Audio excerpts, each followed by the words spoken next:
विघ्नहर्ता श्री गणेश, श्री गणेश, श्री गणेश।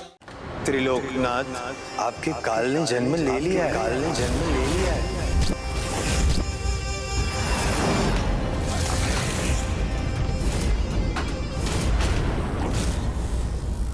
देखिए देवी पार्वती, आपके पुत्र में तेज, ज्ञान और संस्कार सभी समाहित हैं। ऐसा लगता है जैसे इसके रूप में धर्म का ही आविर्भाव हुआ है और इसके आगमन से चारों दिशाओं में आशा और सकारात्मक ऊर्जा का विस्तार हुआ है। उनके आगमन मात्र से सभी के मन नवीन आशा से भर गए। अविश्वासी मन उत्साहित हो रहे हैं।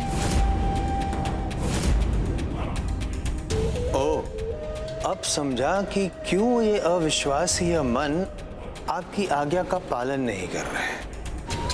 और वो भी कब? जब वो काल आपका मात्र बालक है। अब त्रिलोकनाथ हैं आप। इतना ज्ञान तो आपको भी है कि जब एक छोटा पौधा बड़ा पेड़ बन जाता है तो उसकी जड़ें इतनी शक्तिशाली हो जाती है कि उसे उखाड़ फेंकना कठिन हो जाता है। जड़ों को जलाना सिंधु जानता है। आप बस उसका नाम बताइए, कौन है वो? महादेव, महादेव, महादेव और माता पार्वती के पुत्र। आज से इसका नाम गुणेश। गुणेश सर्वगुण संपन्न, गुणों का ईश, उसे मैं गुणेश का नाम देता हूँ। गुणेश का नाम देता हूँ। गुणेश का नाम देता हूँ।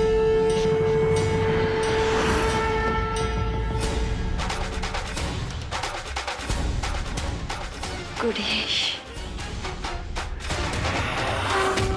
हमारा पुत्र गुणेश, गुणेश, गुणेश, जो अपने गुणों से अधर्म का नाश करेंगे। त्रिसंध्या क्षेत्र में उनका जन्म हो चुका है। तो अंत भी वही होगा। महादेव पुत्र पार्वती नंदन गुणेश की जय। महादेव पुत्र पार्वती नंदन गुणेश की जय। महादेव पुत्र पार्वती नंदन गुणेश की जय। महादेव पुत्र पार्वती नंदन गुणेश की जय। सिंधु अपने काल का भी काल है देवर्षि, काल का भी काल। त्रिलोकनाथ, नारद आपसे जाने की आज्ञा चाहता है, किंतु जाते जाते कुछ कहना भी चाहता है। त्रिलोकनाथ हैं आप, अधिक विचार करने की आपको क्या आवश्यकता? त्रिलोकनाथ को क्या करना है, कब करना है, कैसे करना है, कितना करना है, ये तो सब पता है। त्रिलोकनाथ हैं आप, त्रिलोकनाथ को क्या करना है, कब करना है, कैसे करना है, कितना करना है, ये तो सब पता है। चाहता तो मैं वो हूँ जो आपने कहा, बड़ा हो वो पौधा, उससे पहले ही उसे कुचल दूंगा, मिटा दूंगा उसे। अधर्म को धर्म के आगे झुकना ही पड़ता है। झुकेगा, झुकेगा, मिटेगा वो अधर्म में भी, क्योंकि उसे झुकाने और मिटाने वाले आ गए हैं। सर्वे सद गुण संपन्न गुणेश।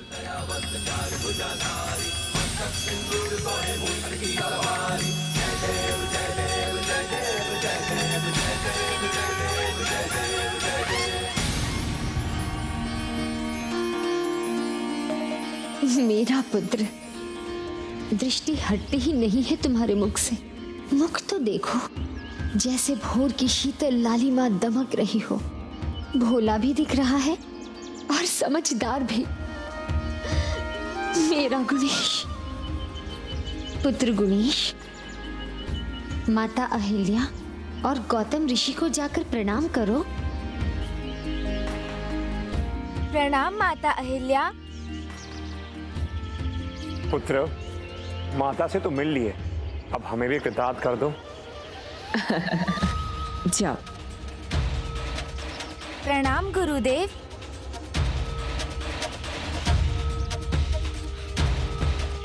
गुणेश को देखते ही कुछ ही पलों में देवी अहिल्या कितनी ममता और कितने विश्वास से भर गई है। विश्वास वो नहीं जो कुछ ही पलों में हो जाए, विश्वास तो वो है जो एक पल के लिए भी ना डगमगाए। ये आप क्या कह रहे हैं स्वामी? क्या देवी अहिल्या का विश्वास डगमगाने वाला है? ये नहीं बताना चाहते तो इसका उत्तर तो दीजिए। आपके परम भक्त देवर्षि नारद सिंधु के पास क्यों गए? उसे गुणेश के आविर्भाव को लेकर चेतावनी क्यों दी? देवर्षि नारद जो भी कहते हैं उसके पीछे कोई ना कोई कारण अवश्य होता है। उनके शब्दों में जगत का कल्याण ही छिपा होता है। और ये भी सत्य है, संसार में जो भी घटित होता है उसका कोई ना कोई निमित्त होता ही है। और यहाँ देवर्षि ही सिंधु और उसके सहयोगियों के अंत के आरंभ के निमित्त बने हैं। छोटा सा तिनका भी गले की फांस बन जाता है। संकट तो ये छोटा बालक भी बन सकता है सिंधु। स्वयं जाना उचित नहीं, पहले देखना होगा, आंकना होगा। ये बालक कर क्या सकता है?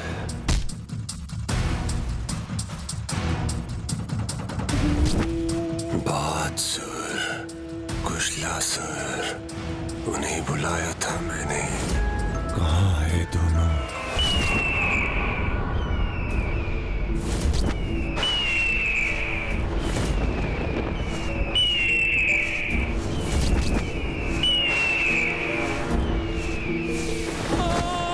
बचाओ मुझे, छोड़ दो, जाने दो।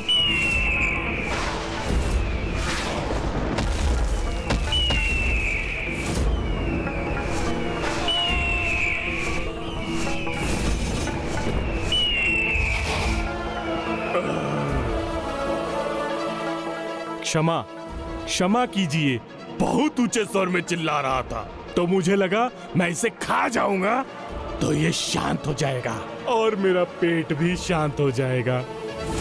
क्षमा करें, बाज असुर का प्रणाम स्वीकार करें। प्रभु त्रिलोकनाथ सिंधु। विषदंती कुशलासुर कहाँ है?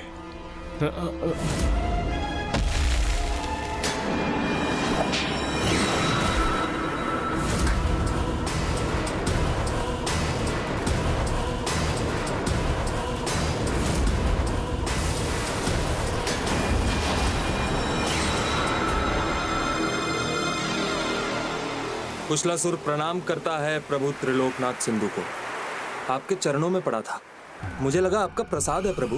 मुझे भूख लगी थी तो आपका प्रसाद समझकर ग्रहण कर लिया। तुम दोनों की भूख तो कभी न मिटने वाली भूख है। तो कृपा कर हमें बताएं, किसको आहार बनाकर हमारी भूख मिटाने के लिए बुलाया है आपने? बताइए प्रभु, किसे डसना है मुझे?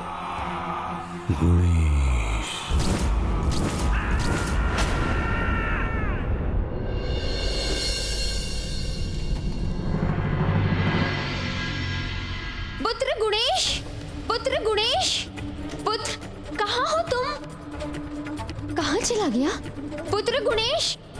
माता क्या हुआ? माता क्या हुआ? माता पता नहीं मेरा पुत्र कहाँ चला गया है। अभी तो उसने आश्रम को ठीक से जाना भी नहीं है। कहाँ पर क्या है उसे पता ही नहीं। फिर भी इतनी भोर में भला कहाँ चला गया है मेरा पुत्र? माता चिंता मत करिए, गुणेश बहुत गुणी है, समझदार है। यहीं कहीं होंगे, हम सब मिलकर ढूंढ लेंगे उसे। गुणेश! बिना माँ को बताए तुम कहाँ चले गए हो पुत्र? अभी तो आए हो और अभी से अपनी नटखट बाल लीला कर मुझे सताने भी लगे।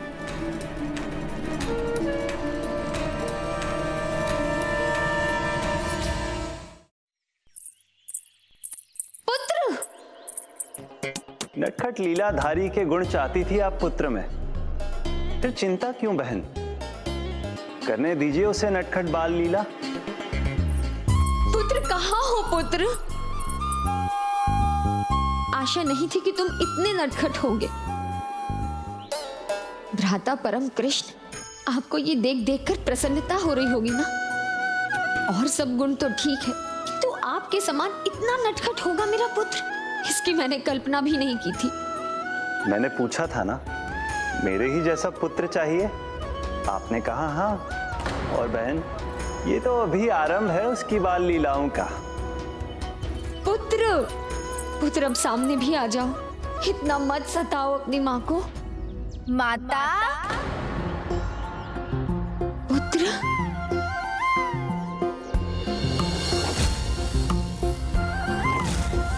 पुत्र, पुत्र मेरे सामने आओ। यहाँ, मैं तो यहाँ हूँ माता। मैं थक गई हूँ पुत्र, सामने आओ।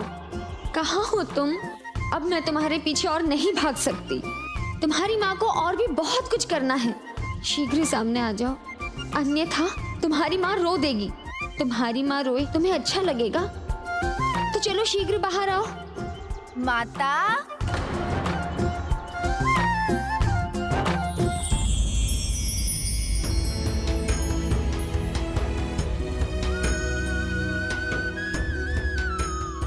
ये क्या कर रहे थे तुम पुत्र? क्यों छुप गए थे? तुम्हारी माँ कितना डर गई थी। मैं तो यही हूँ माता। देखिए, आपकी आज्ञा का पालन भी कर रहा हो। आपने कहा सामने आओ, तो मैं पलक झपकते ही आ भी गया। आपको रोते हुए भला मैं कैसे देख सकता हूँ?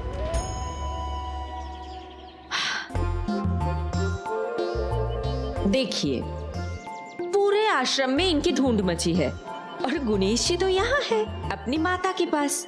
अब कोई पूछे इनसे कहाँ थे ये? हाँ, भोर होते ही कहाँ नदारद हो गए थे तुम, बिना किसी को बताए?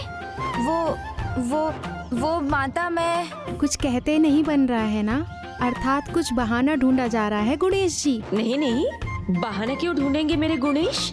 सभी बालकों में श्रेष्ठ बालक है मेरे गुणेश। आप सभी देख लेना, अवश्य इनके जाने के पीछे कोई ना कोई कारण होगा। पुत्र, बता दो सबको, कहाँ थे तुम?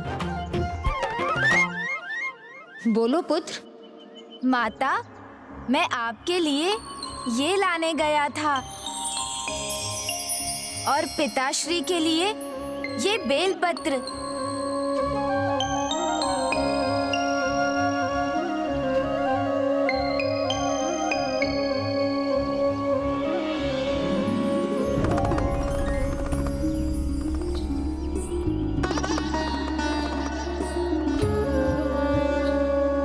प्रणाम माता, प्रणाम पिताश्री। कल्याण हो पुत्र। देखिए, आप सब देखिए, कितने आज्ञाकारी भोले भले हैं मेरे गुणेश। पुत्र, प्रत्येक माता पिता को अपने पुत्र द्वारा दिया गया उपहार बहुत पसंद आता है, किंतु उनकी आज्ञा बिना कहीं भी जाना किसी भी माता पिता को उचित नहीं लगता। तुम्हारी माँ ने तो पूरे आश्रम को उथल पुथल कर दिया था।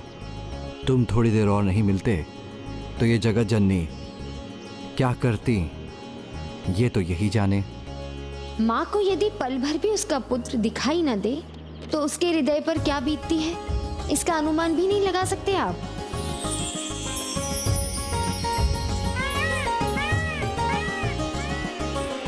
पुत्र, आज जो हुआ सो हुआ, किंतु आज के बाद तुम्हें 3 नियमों का पालन करना है। कैसे नियम माता? नियम 1, मुझे बिना बताए तुम कहीं नहीं जाओगे। जी माता। नियम 2, आश्रम के बाहर तो तुम कदापि नहीं जाओगे। जो आज्ञा माता। नियम 3, आश्रम में भी हमारी दृष्टि के सामने ही रहोगे। उचित है माता, मुझे आपके सभी नियम स्वीकार हैं, किंतु ये तो बताइए, इस आश्रम में मैं खेलूं किसके साथ? गुणेश, आश्रम में इतने बालक हैं, उनके साथ। किंतु माता, मुझे तो कोई भी बालक दिखाई नहीं दे रहा है। रुको, रघु, श्याम, सुंदर, तृप्ति, बाहर आओ सब। कहाँ हो? आओ आओ। आओ बच्चों, इनसे मिलो। ये है मेरे गुणेश। बच्चों, हम खेल खेल में भी बहुत कुछ सीख सकते हैं। हमारे गुणेश सर्व गुण संपन्न है, इनका लाभ उठाना। हाँ गुणेश, तुम जानते हो ये सब ना पूरा दिन आश्रम में धमा चौकड़ी मचाते रहते हैं, इसीलिए इन्हें थोड़ा ज्ञान भी देना, ठीक है? जी गुरु माता। अब तुम लोग खड़े क्यों हो, जाओ जाकर खेलो।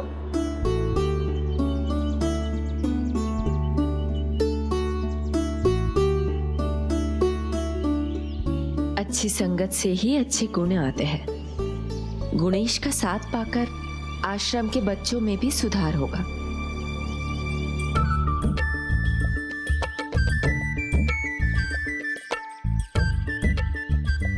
ऐसे एकटक मुझे मत देखो, खेल के बारे में सोचो। क्या खेलें ये तो बताओ। गिल्ली डंडा खेलते हैं, बहुत आनंद आएगा। माता अहिल्या, रोकिए इन्हें, पता नहीं अपनी गिल्ली से क्या क्या तोड़ेंगे ये।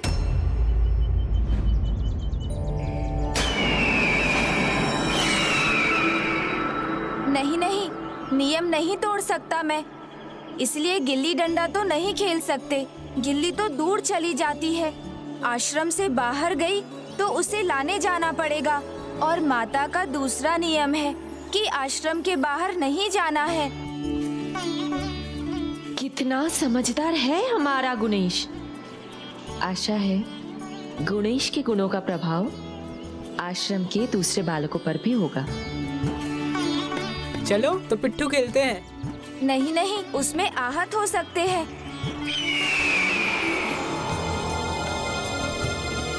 हमारी रक्षा ये भयंकर असुर सिंधु से कैसे कर पाएगा, जो खेलने से भी डर जाए। वस्त्रों से बनी गेंद से कोई बालक इतना भयभीत कहाँ होता है? गुणेश, डरते क्यों हो? ये वस्त्रों का गेंद है, इससे चोट नहीं लगती। ये देखो। मुझे क्यों मारी गेंद? अभी खेल आरंभ नहीं हुआ है। इस खेल का ना आरंभ होगा ना अंत, क्योंकि हम ये नहीं खेल रहे। आहत मैं होऊंगा और पीड़ा माता को होगी, और माता को कष्ट में मैं नहीं देख सकता। गुणेश को अपनी माँ का इतना ध्यान है। अच्छा, तो ये कारण था गुणेश के मना करने का। माता के प्रति कितनी निष्ठा है गुणेश की। इसे कहते हैं मातृभक्ति, समझे? और कोई खेल सुझाओ? तब तो पकड़ा पकड़ी खेलते हैं। ओहो, वो भी कोई खेल है? बस दौड़ते रहो। इतना दौड़ना पड़ा तो थक नहीं जाऊंगा? ये तो बस बहाने बनाए जा रहे हैं। बालकों के खेल से भयभीत होने वाले गुणेश दुष्ट सिंधु और उसके असुरों का सामना कैसे करेंगे?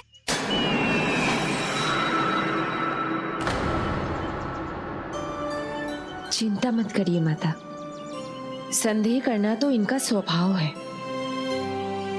मैं बताऊं, बहुत अच्छा खेल है। हम सब छुपन छुपाई खेलते हैं, और गुणेश को भी अच्छा खेलना आता है। आज भोर में अपनी माता के साथ खेल रहे थे। हाँ, वाह वाह, बहुत अच्छा सुझाव है। ना भाग दौड़, ना आहत होने का डर, और छिपने के बहाने विश्राम भी हो जाएगा। उत्तम नहीं, सर्वोत्तम। लो, खेल में कोई बालक थकावट से डरता है भला? हाँ, गुणेश थोड़े आलसी लगते हैं। हाँ। चुप रहो, तुम लोग कुछ भी मत बोलो। हमारे गुणेश आलसी हो ही नहीं सकते। हाँ, ऐसा हो सकता है कि उन्हें भाग दौड़ के खेल में मन ही न लगता हो।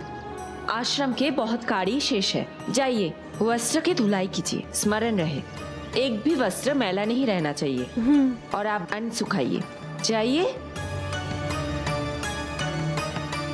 देवी अहिल्या, मैं गुणेश में आपके विश्वास की सराहना करती हूँ, किंतु अभी इनसे कुछ कहने का क्या लाभ? गुणेश का आगमन तो अभी अभी हुआ है, और उसमें सबका विश्वास जागने में थोड़ा समय तो लगेगा ना। माता, दिव्यता की परीक्षा नहीं होती, आभास होता है, और वही आभास विश्वास जगाता है। मुझे अपने गुणेश पर पूरा विश्वास है, जो समय आने पर उन्हें सही प्रमाणित करेंगे, सिंधु और उसके सभी असुरों का अंत करेंगे।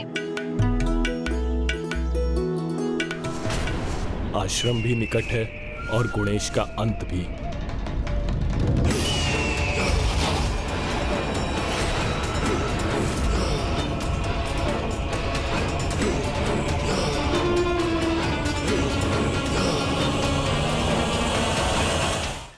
हरी हरी 1, हरी हरी 2, हरी हरी 3, हरी हरी 10। आ जाओ। हाँ, आ जाओ।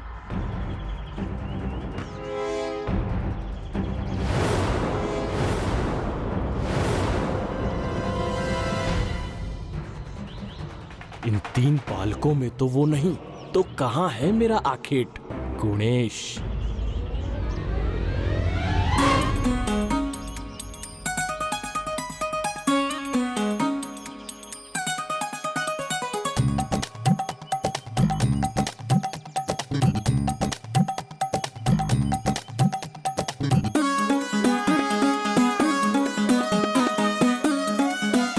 गुणेश, मैंने तुम्हें देख लिया है, बाहर आ जाओ।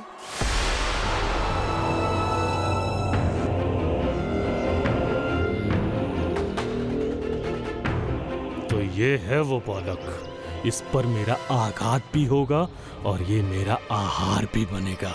श्याम, रघु, सुंदर, सब बाहर आ जाओ। गुणेश, सबसे पहले मैंने तुमको देखा था, अब हम छिपेंगे और तुम ढूंढोगे। नहीं नहीं, मुझे कहाँ देखा तुमने? मेरे पेट को देखा था, इसलिए मैं नहीं ढूंढूंगा। अच्छा जी, तो तुम्हारा पेट क्या तुम्हारे शरीर से अलग है?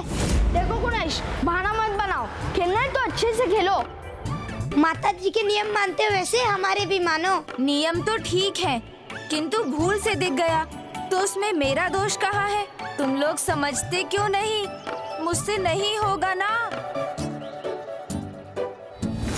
ओह, ये कैसा कार्य दे दिया है मुझे त्रिलोकनाथ सिंधु ने। जिस बालक में खेलने तक का साहस नहीं, उसके अंत का तुच्छ कार्य, इससे तो मेरी भूख भी नहीं मिटेगी। अच्छा ठीक है, तुम सब छुप जाओ, मैं ढूंढता हूँ। इस बार मैं भी छिपूंगा और मेरा पेट भी।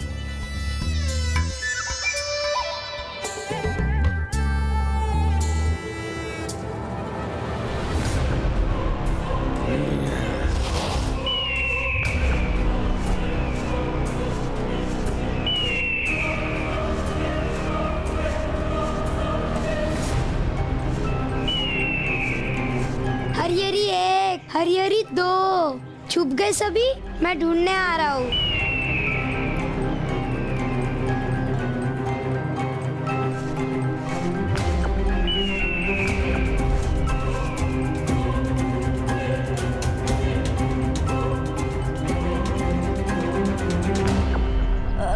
अक्षय, गुणेश दी, देख लिया तुम्हें, वहाँ झाड़ियों के पीछे से बाहर आ जाओ।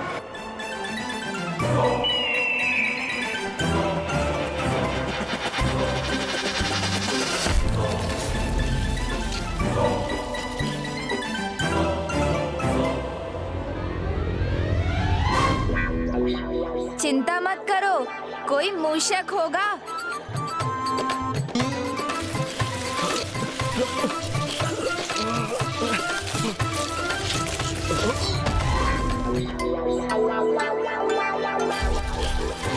इन झाड़ियों में उलझ गया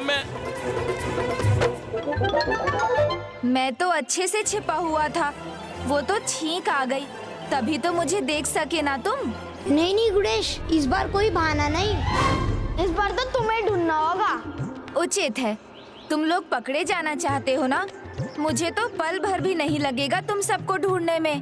तुम भूल रहे हो, यहाँ नए हो, यहाँ सभी छिपने के स्थान हमें पता है। तो जाओ छिपो, मैं तो गिनती गिनते गिनते ही तुम सबको पकड़ लूंगा।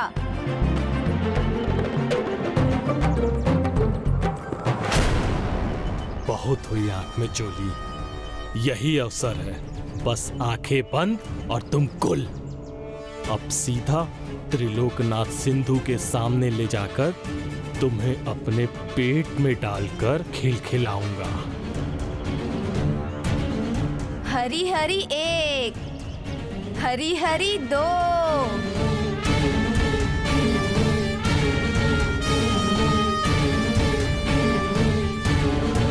हरी हरी 9। छिप गए ना सभी? अब कुछ ही पलों की गिनती है बालक, फिर तुम मेरी चोंच में छिप जाओगे। हरी हरी 10। मित्रों, मैं आ रहा हूँ।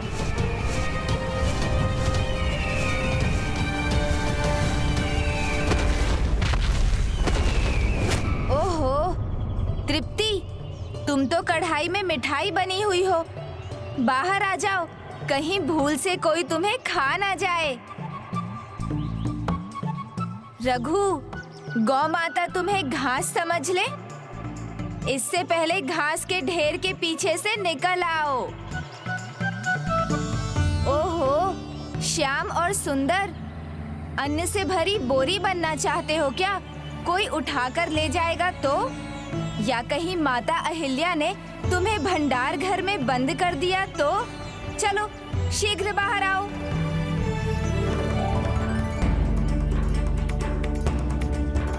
गणेश, तुम तो अपने स्थान से हिले ही नहीं, तो फिर? तुम्हें कैसे पता चला हम सब कहाँ छुपे हैं? हाँ बताओ ना गणेश, कैसे पता चला तुम्हें? अच्छा, तो दिव्य दृष्टि है तुम्हारे पास बालक, बिन देखे ही देख लेते हो। किंतु मैं तुम्हें चकमा दूंगा, तुम्हें मेरा आहार तो बनना ही होगा। गणेश, अब किसे ढूंढ रहे हो? हम चारों को तो तुमने ढूंढ लिया, तो वहाँ कौन है? हाँ बताओ ना गणेश, कौन है वहाँ? आओ बालक, अभी झपट लूंगा तुम्हें। है, कोई तो है, वातायन के पीछे। प्रणाम प्रभु महागणाधिपति, अब मुझे प्रसाद ग्रहण करने की अनुमति दीजिए।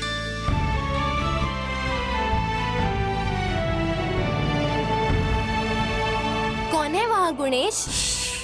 माता अहिल्या है, छिप छिप कर लड्डू खा रही है।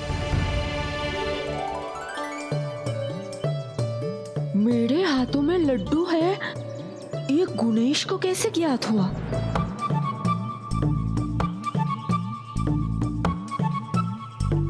अच्छा, तो यहाँ ये चल रहा है।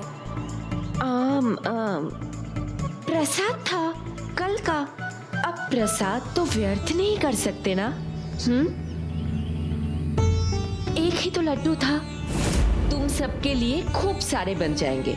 अब जाओ खेलो, फिर मिलेंगे लड्डू। चलो जाओ तुम लोग खेलो, जाओ जाओ जाओ।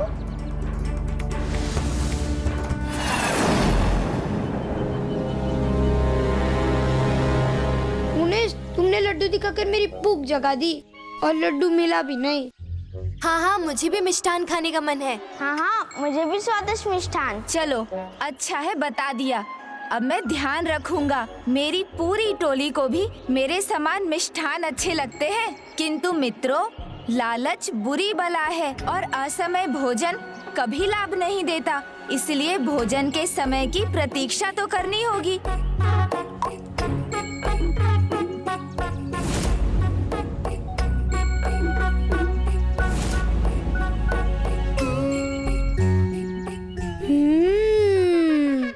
आनंद आ गया। क्या था ये जिसे खाकर रघु आनंदित हो गया?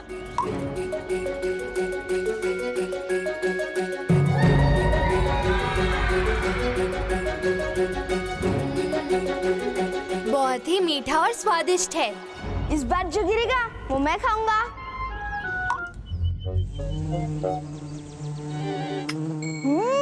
बहुत स्वादिष्ट था। जो मेरे पाँव में गिरा उसे उठाकर क्यों खा रहे हो? उसमें बुरा क्या है गणेश? हाँ, सभी कहते कि तुम परम ब्रह्म के अवतार हो, तो इसे अपना चरणों में समझ लो। बहुत आनंद आ गया। हाँ, बहुत स्वादिष्ट था। इतना स्वादिष्ट? ये है क्या? हाँ, बहुत स्वादिष्ट था।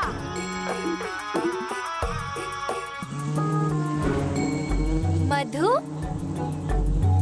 अच्छा, इतना मधुर है तो मुझे भी स्वाद लेना है। अब अगली बूंद मेरी है।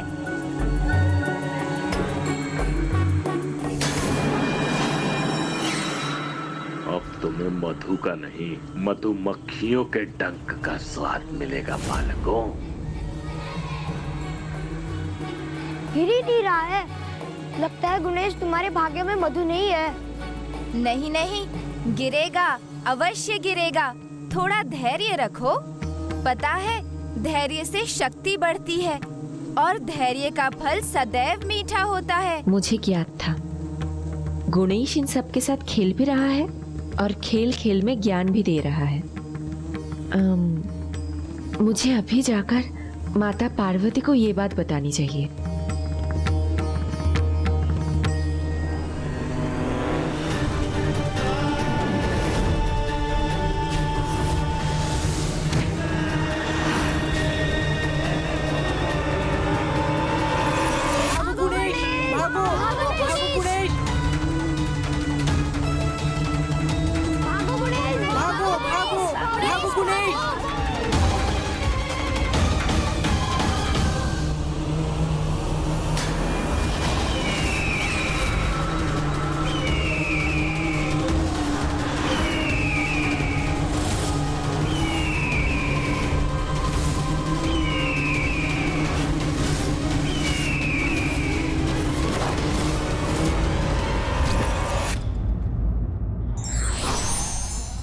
अच्छी संगति का कोई मोल नहीं, क्योंकि यही आपको अनमोल बनाती है।